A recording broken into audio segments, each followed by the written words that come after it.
In the northern reaches of the Kruger National Park, life depends on one thing: water. In a land burdened by heat and drought, a single ribbon cuts its reliable course through the wilderness.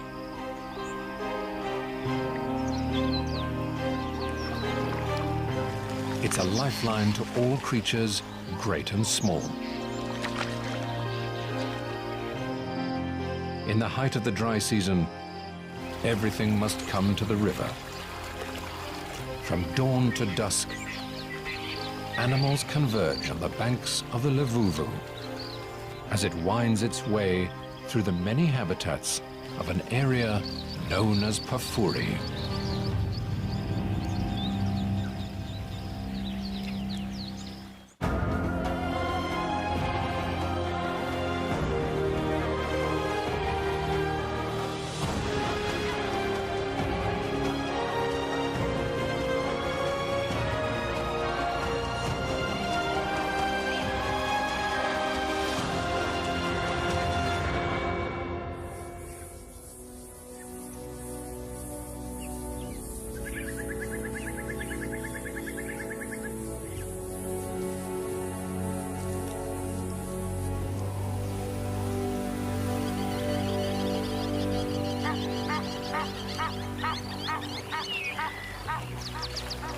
On a sandy riverbank in the far north of the world-famous Kruger National Park, a white-crowned lapwing strides through its territory.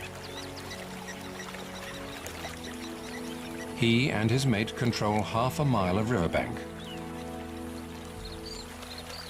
It's the height of the dry season, and the water level is at its lowest. The best time for nesting on the sandy banks.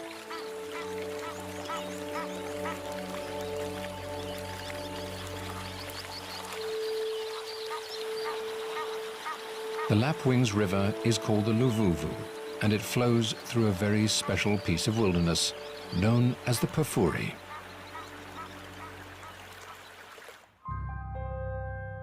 Situated in the northeast of South Africa, Kruger National Park covers some 7,500 square miles. The Pafuri lies in the most northerly reaches of this expanse. It's sandwiched between two rivers, the Limpopo to the north and the Luvuvu to the south. When they break their banks, they nourish a great floodplain that covers much of Pafuri.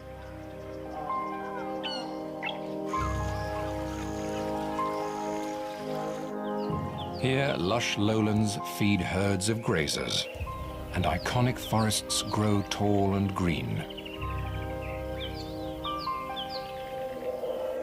Where less water gathers, hardier plants grow, adding to Pafuri's incredible biodiversity. Although it makes up just 1% of Kruger's total area, Pafuri is home to 75% of all the greater park species. Among these, some creatures stand out. From species rarely seen in the rest of the reserve, to great herds of its iconic characters.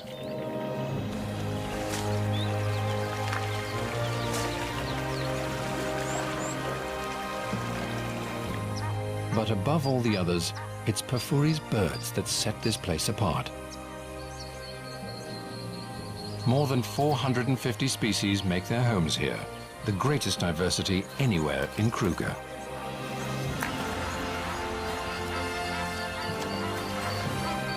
For many tropical African species, this is the most southerly extent of their range. It's midwinter and the height of the dry season. After a protracted drought, the Great Limpopo River stands dry. But the Luvuvu still flows, making it a busy watering point for birds and animals alike. And the lapwings have done well to secure a spot on the banks. For almost all wildlife, each day includes a trip to the river during this trying time of year.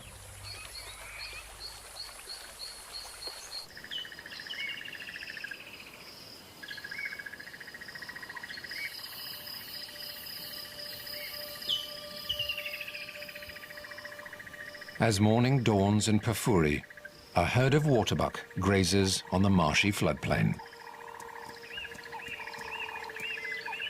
With the males weighing up to 550 pounds, these are among Africa's most heavy-set antelope. They fuel their bulk by feeding on the most protein-rich grasses and herbs they can find. And during the dry season, it's the floodplain that provides. All this protein builds up a thirst, and waterbuck are among the most water-dependent of all antelope. As the day heats up, they'll move down to the Luvuvu to drink. If not for the river, they couldn't survive here through the dry season.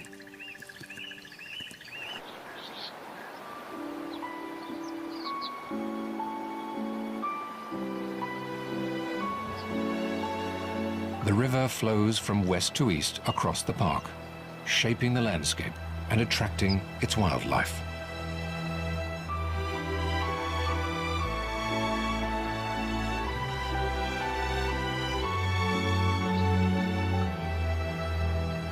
Here in the west of Pafuri, it's carved a deep canyon through the rock.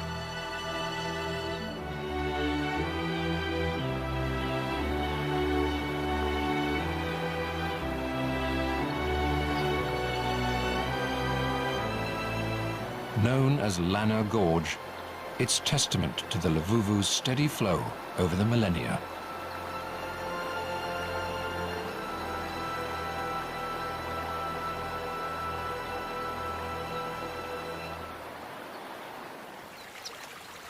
Further downstream to the east, the rocky sides give way to sandy riverbed.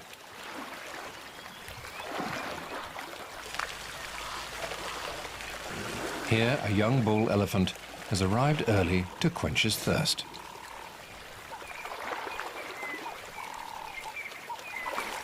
Pafuri, with its perennial water sources and green growth, is famous for its resident elephant herds.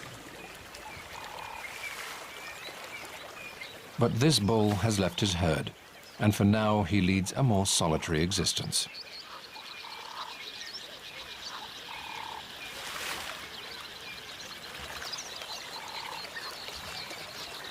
Social contact is an integral part of elephant life, and he will have spent his first 15 years in the company of his mother, siblings, aunts and cousins.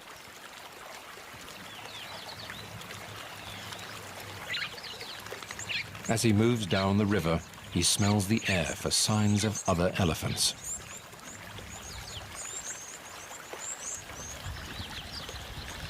If he can find a group of other bachelors, he may join them for the sake of companionship.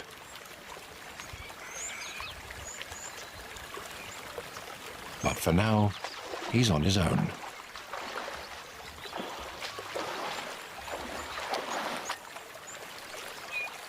Just downstream, another group of social creatures makes their home.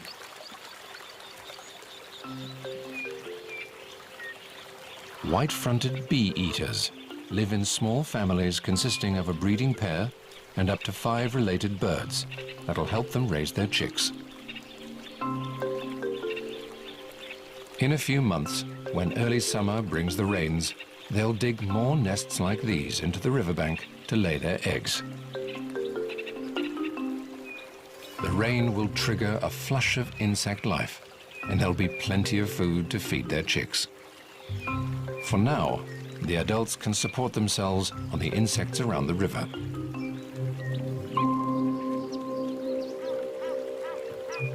The little water in the Luvuvu is enough to attract a range of water birds, and each starts its day by finding food in its own way.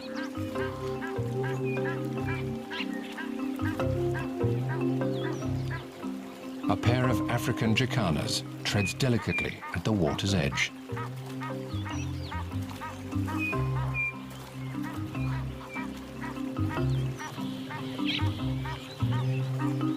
Their long toes help distribute their weight on floating plant life.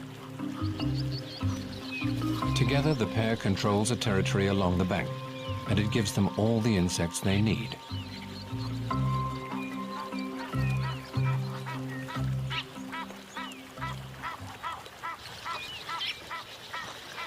A pair of Egyptian geese forages on aquatic plants growing in a stream. They get stuck in, reaching down for the tastiest morsels. A hamarkop takes a more measured approach.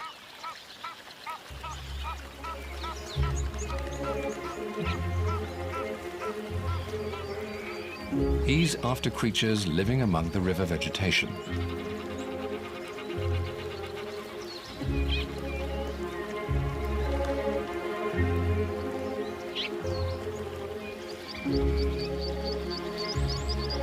He prefers a breakfast of tadpoles, but he snaps up aquatic invertebrates too. For a three-banded plover, it's all about covering ground.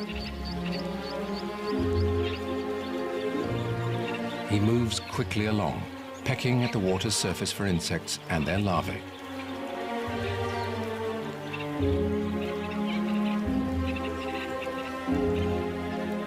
It'll take a lot of this tiny prey to fill his belly.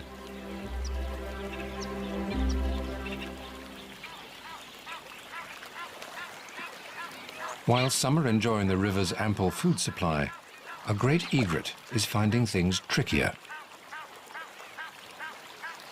It's after fish and amphibians, but they're proving elusive.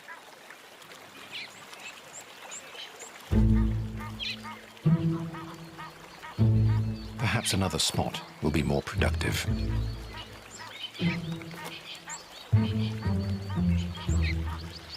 It readies itself for the strike, but fails again.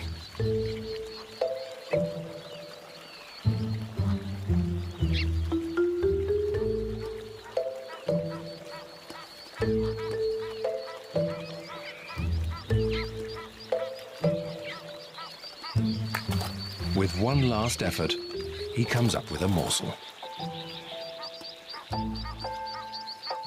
It's not much, but it's a start. While most of the birds feed on small life, there are others here looking for bigger prey. The banks are lined with the scaly bodies of Nile crocodiles sunning themselves. Since the Limpopo River to the north dried up, many of the resident crocs have moved into the Luvuvu. Here the water still flows deep enough to sustain them.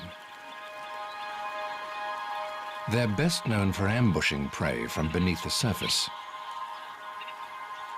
But crocodiles will feed on fish too.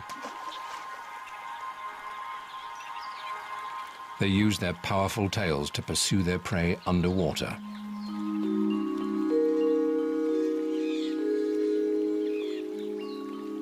Despite their fearsome appearance, many other creatures seem comfortable in the presence of the crocodiles.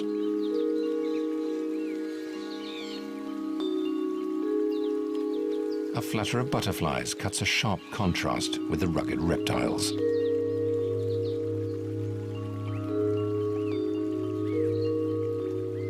They're gathered to filter nutrients from the bank's muddy puddles.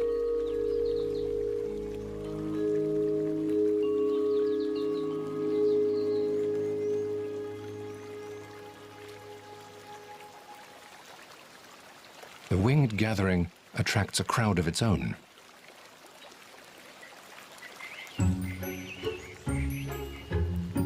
Bee eaters. The picky birds scrape the wings from their prey before devouring them.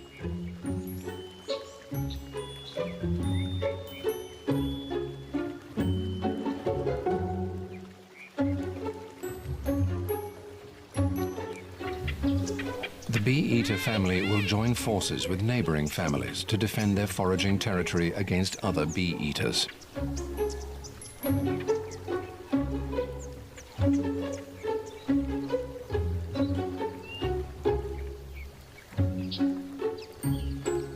The river's water is a magnet to insects in the dry season, and the bee-eaters can't risk sharing their private food store.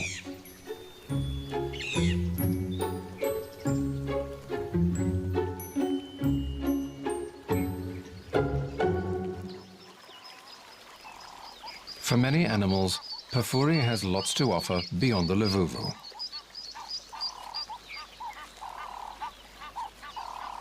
The teenage bull leaves the river to make his way through the bush, looking for companions.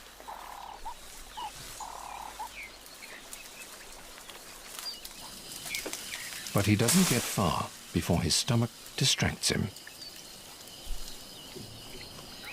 A full-grown elephant bull can weigh up to 5 tons.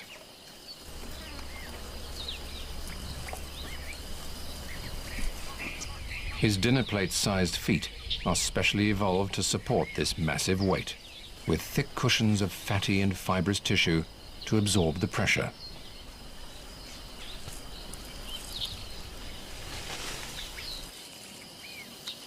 His trunk is the perfect tool for reaching the best leaves high in the trees. The riverside vegetation is his first snack on his day's quest for company.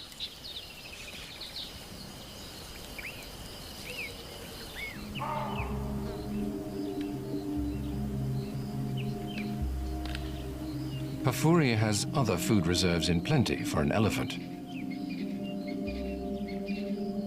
including one type of tree in particular that the park is famous for.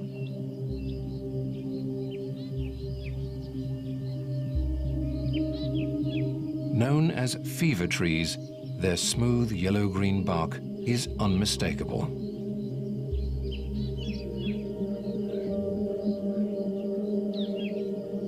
Early settlers found that people traveling or living near these trees contracted terrible fevers.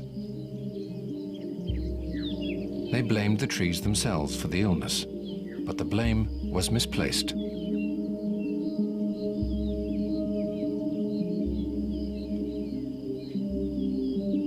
Fever trees favor moist areas and often grow near swamps, the favorite breeding grounds for the real culprits, malaria-carrying mosquitoes. The dense stands of picturesque tall fever trees are icons of the Pafuri. They thrive in the alluvial soils of the floodplain and are regularly inundated with water when the rivers break their banks. These serene, shady forests are a favorite feeding place for many at this time of year. A lone eland grazes quietly on the undergrowth.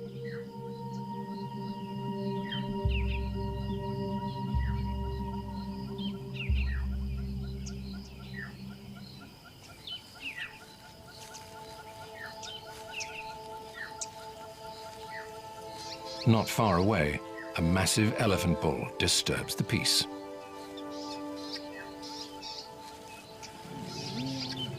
He strides through the forest in a foul mood.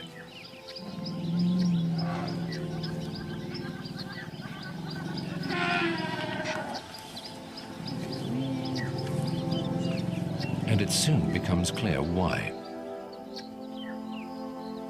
He has a handicap to his most powerful tool.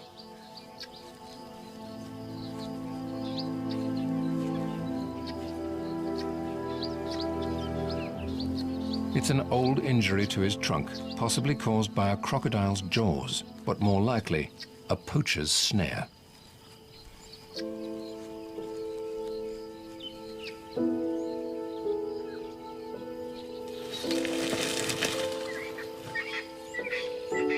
He can't fully extend it vertically to reach leaves.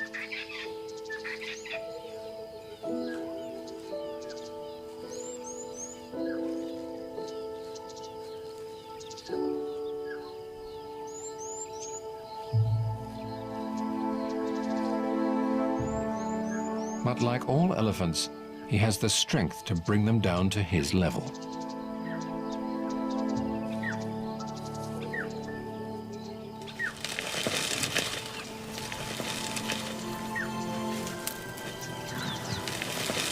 Once he chooses a tree, his incredible power takes care of the rest.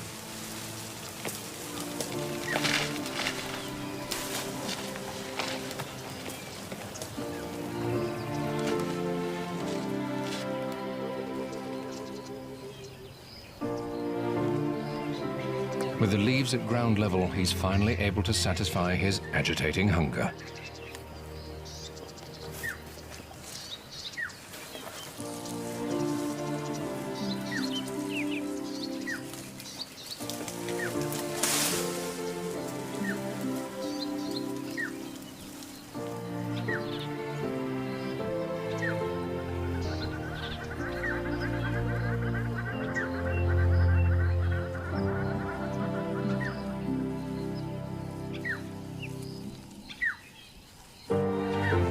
Having eaten his fill, he moves slowly off through the forest.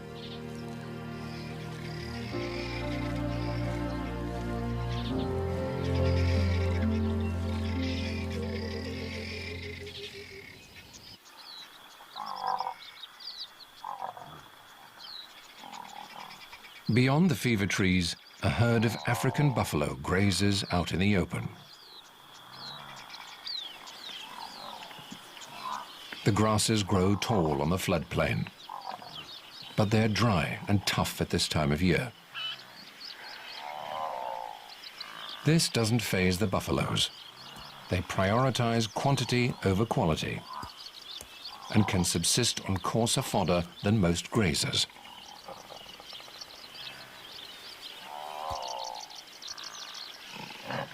The herd is a moving restaurant for oxpeckers that pick away at pests and parasites.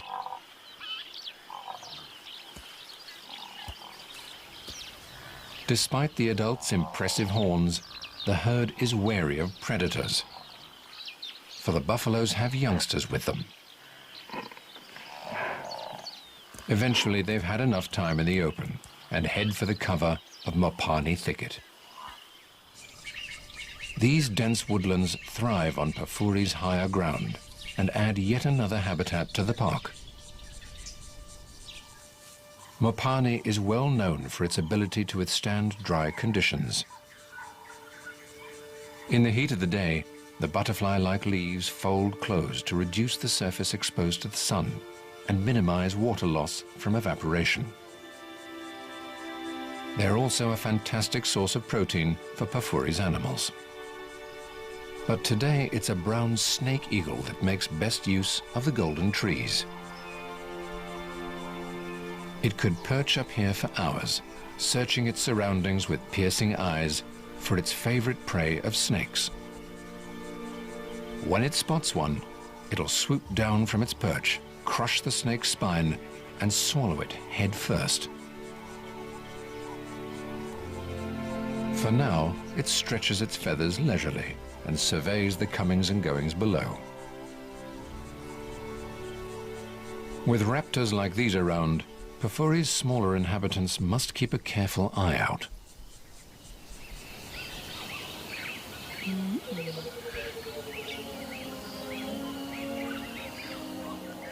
In the woodlands nearby, a deserted termite mound is home to a pack of dwarf mongooses.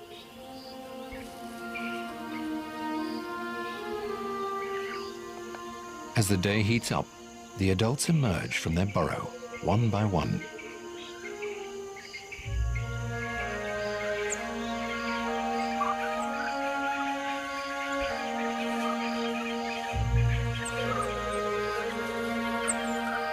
A communal latrine outside the entrance gives a clear scent sign that this home is taken.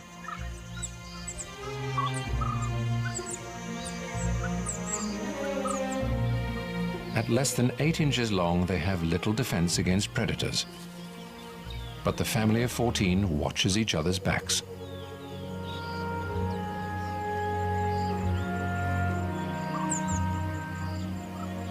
Sentries take to higher ground to get the best vantage point possible. Vigilance is key. There are pups to protect.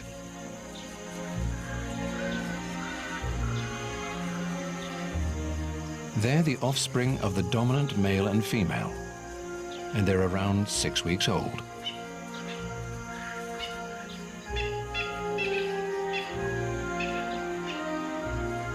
The whole pack works together to raise them.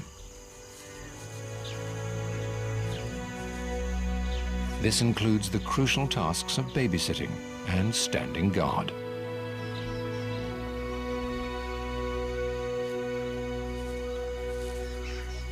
Subordinate females help suckle the young, some without ever having been pregnant themselves.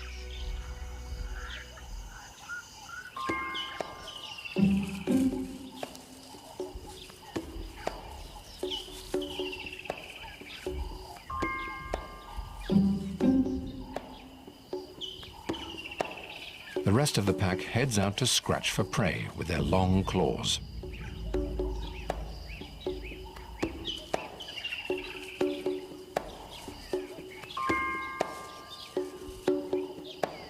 In the undergrowth of the dry woodland, there's plenty of food to be had.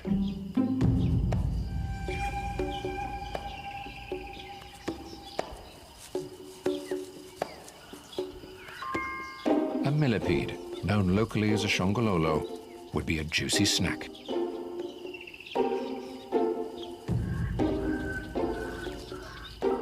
Despite its many legs, it's a slow mover.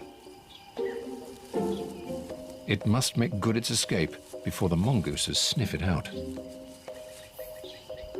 The little hunters do most of their foraging on the ground, and the millipede makes a lucky choice in climbing up a tree to safety.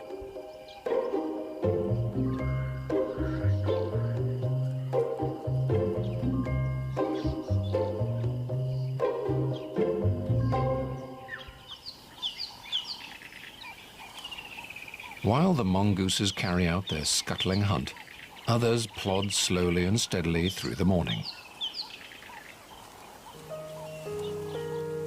An elephant mother is on the move with 2 youngsters. They've drifted from the herd to search the dry woodland for good fodder.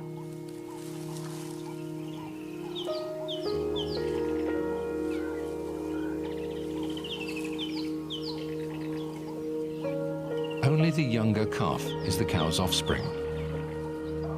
It stays close to her for safety at all times.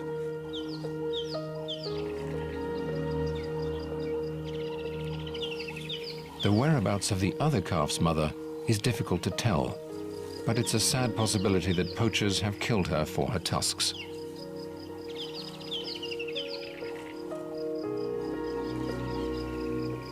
The 3 must rejoin their extended family soon. There are lions in Pafuri, and protection within the herd is crucial for young elephants.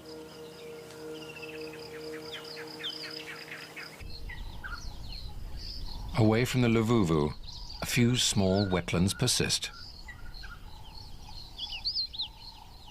This pan formed from runoff surface water during the last rains, and there's enough here to last the dry season.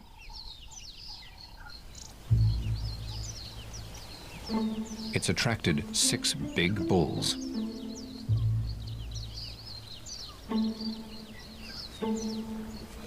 Among them is the young bull that was in the river this morning.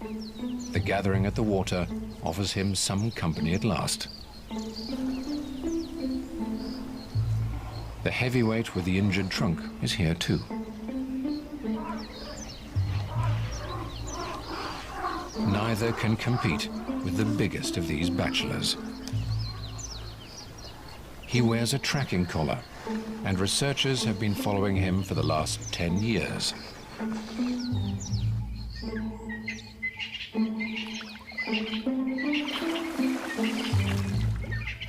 He's now in his prime, at around 45, and has picked up scars of his own during his long life. If all goes well, he could live to around 60. The other bulls give him plenty of space at the thirst-quenching water.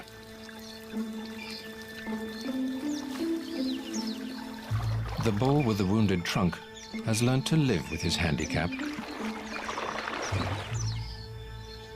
To get maximum suction, he dips his trunk into the water at an angle. This closes the wound, so he's not sucking in air. But when he sprays it into his mouth, it's a losing battle.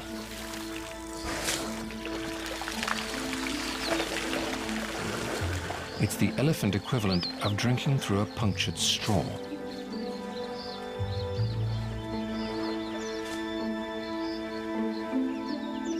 With this constant impediment, his agitated state from earlier in the day is easy to understand. But nothing soothes an elephant like a trip to water.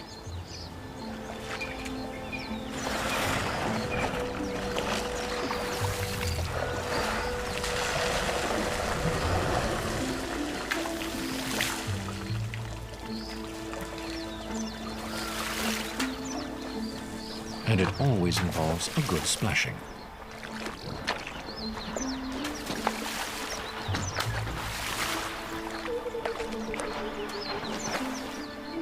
A tree serves as a favorite scratching post.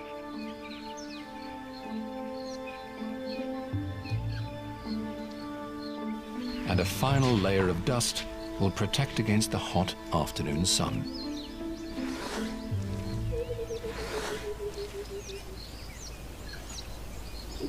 When the elephants are done, as ever, it's Pafuri's birds that make a splash.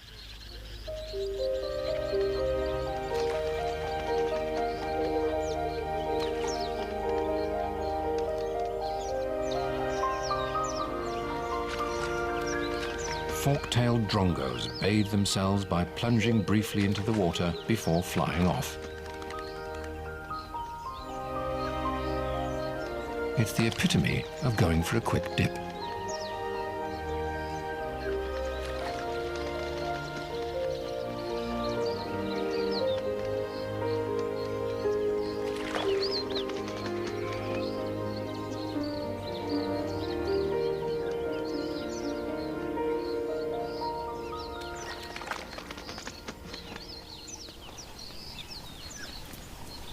A small herd of impala arrives for a quick drink.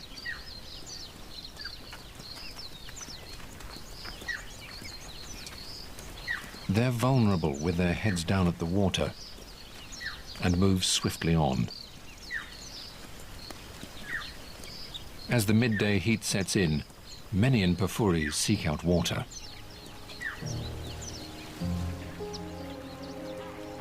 The afternoon is especially busy on the banks of the Luvuvu.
The river draws all of Pafuri's diverse life, including some that are rarely seen elsewhere on the continent.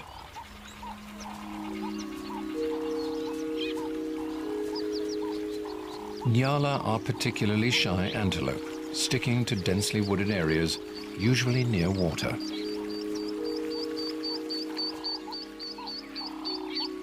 The riverine forests here are perfect habitat for them.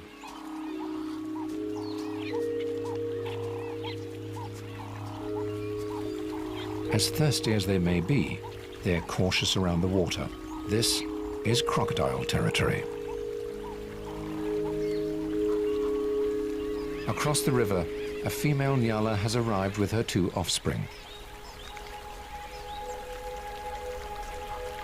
They're just as cautious as the males, and for good reason.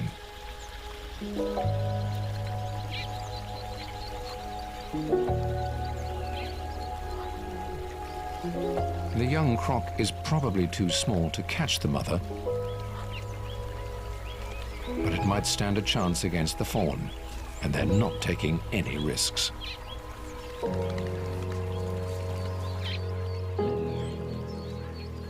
Downstream, the shaggy waterbuck have arrived with their young too.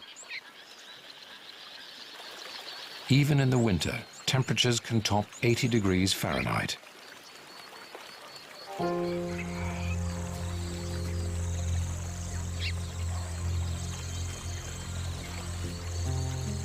The soft, moist sand offers some cool relief.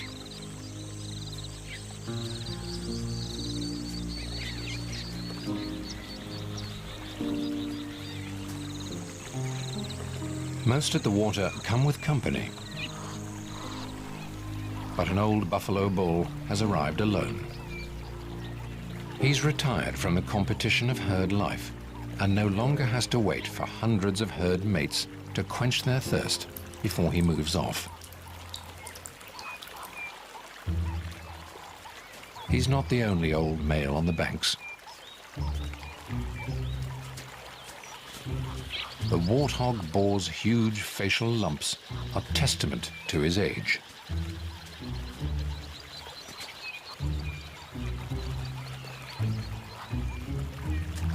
Having quenched his thirst, he turns his attention to food. Green grass is hard to come by this deep into the dry season, and the warthog seize the opportunity for a good meal. The riverside growth is a valuable source of food. For some, the banks provide a special treat. The seed pods of an acacia tree are a favorite snack for chacma baboons.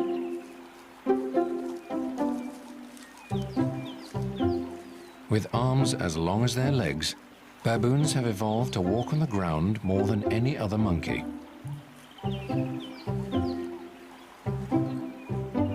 But the youngsters are completely comfortable in the tree,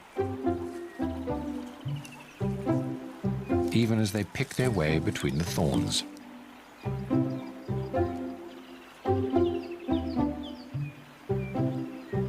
For all the animals, the river offers food, water, and some relief from the afternoon heat. For the birds, the enduring flow serves another crucial purpose.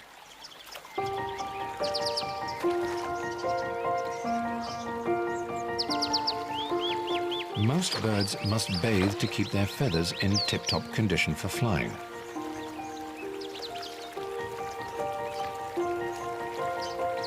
The river is one of the few places they can do so at this time of year. And they take full advantage of the cleansing flow. A white-crowned lapwing indulges in an afternoon bath.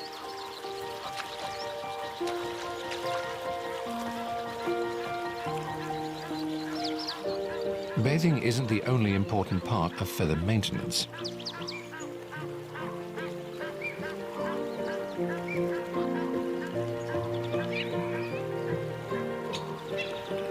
Others along the river preen to remove dust and parasites and carefully organize each feather into its proper place.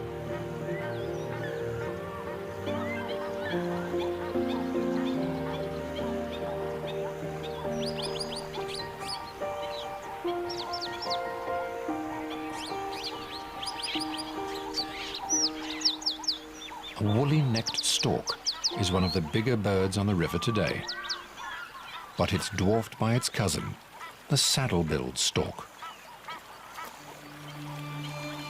It towers at 5 feet tall. Like all other creatures, big birds are drawn to the Levuvu by the allure of water. An 11-pound white-backed vulture makes daily trips to water to drink and bathe.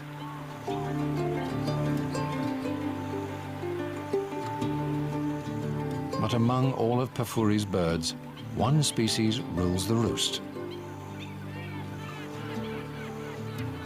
As their name suggests, African fish eagles specialize in catching fish.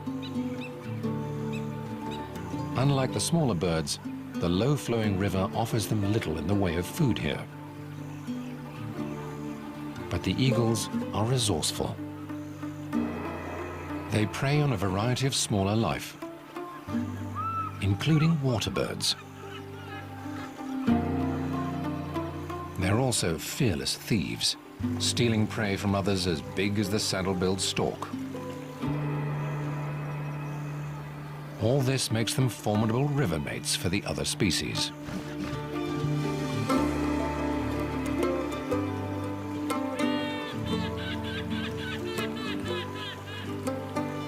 Like all here, they too must drink.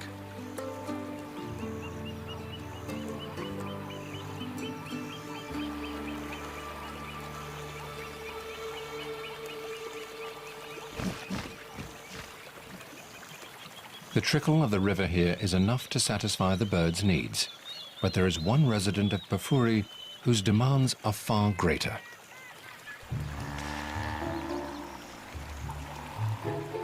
Hippos need water deep enough to submerge their great bodies entirely.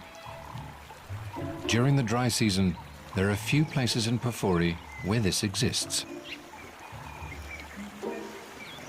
Where the Luvuvu meets the dry bed of the Limpopo, in Pafuri's easternmost corner, it has formed a natural dam deep enough for a pod of hippos.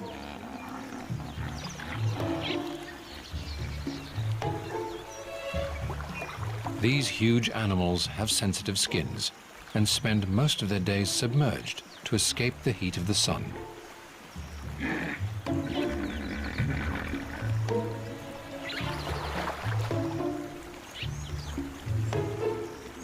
This bull is in charge here. Should he need to assert his control, he can open his jaw to 150 degrees, bearing 20-inch long tusks.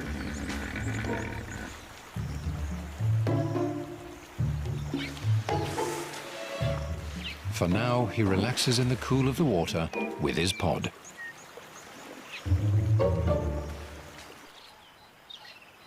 At the end of the Luvuvu, the riverbed of the Great Limpopo shines white under the afternoon sun. Known as Crook's Corner, this point forms the border between three countries: South Africa to the southwest, Zimbabwe to the northeast, and Mozambique to the east.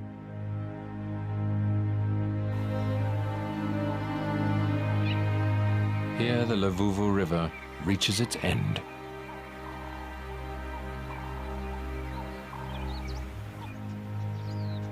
After flowing steadily eastward, it meets a boundary it cannot cross in the broad sandy bed of the Limpopo.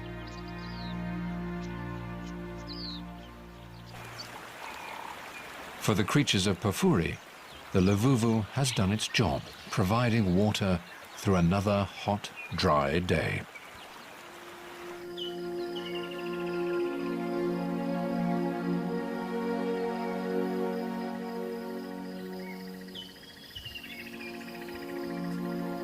As evening sets in, the waterbuck are back, grazing on the floodplain.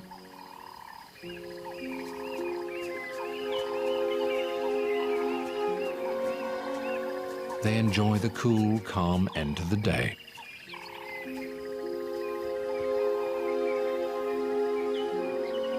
The young elephant mother and her calf have found their herd as they emerge to cross the plain for a drink in the river.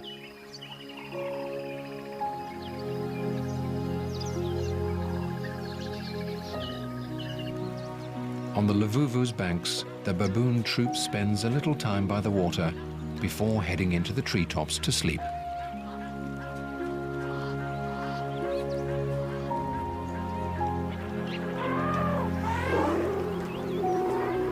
The river is a picture of peace until the elephants get here.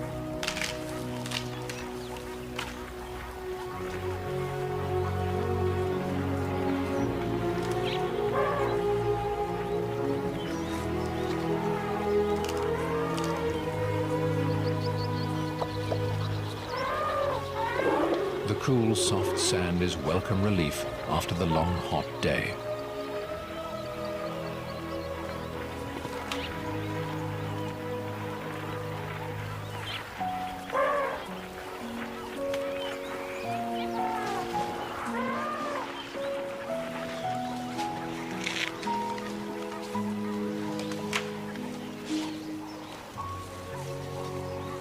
The Lavuvu's banks are the site of a reunion.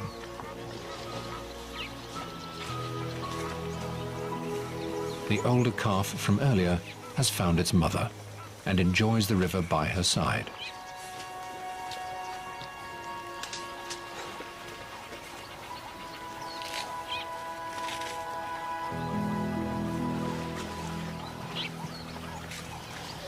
The herd takes its time to refuel with food and water.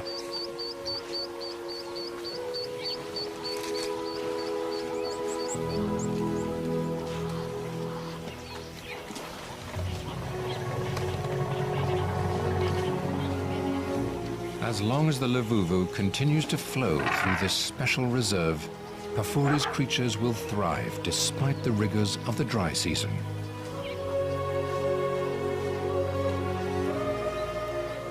Sooner or later, heavy rains will come.